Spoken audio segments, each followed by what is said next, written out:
President Uhuru Kenyatta has called on Nigeria's incoming president, Bola Tinubu, to reach out to those aggrieved by the results of the presidential poll.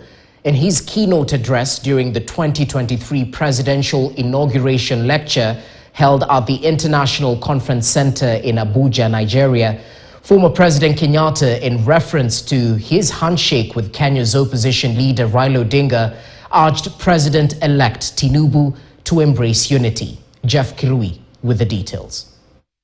Barely hours before President-elect of Nigeria Bola Tinubu inauguration on Monday, Kenya's retired President Uhuru Kenyatta has called on the President-elect to extend a hand and embrace dialogue with those who lost in the elections. I encourage you to surround yourself with the voices of those who will counterbalance the hardliners that feel entitled to a piece of your office.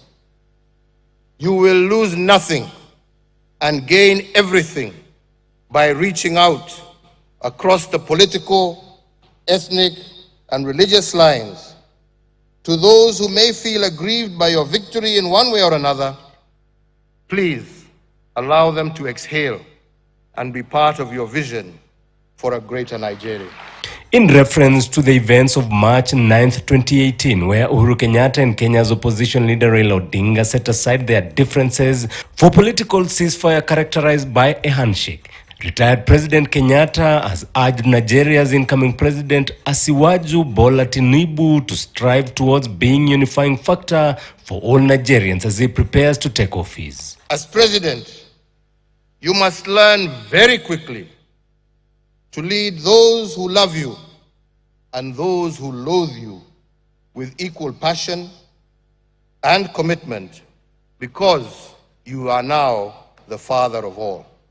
But as President Kenyatta calls for dialogue in Nigeria, back at home in Kenya, the ruling Kenya Kwanza coalition under President William Ruto and the opposition Azimio under Raila Odinga are constantly at loggerheads. The opposition side instigated protests against the government that birthed bipartisan talks to address concerns by the minority side, among them high cost of living and electoral injustices. But even with the talks, each side has dismissed any possibility of handshake. I want to tell you, there will be no handshake.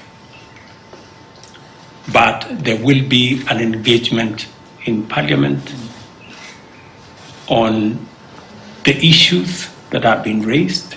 We have never talked about a handshake.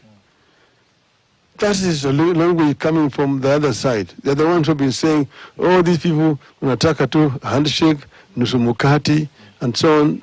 Take it to Mr. Gachagua. Tell me, I don't even want to shake his hands. I use my voice and my platform to persuade, especially those in power, that a dialogue with those in opposition to their victory is not a weakness, nor is it a denial of their victory, but rather a much-needed tool that creates a more inclusive Kenya.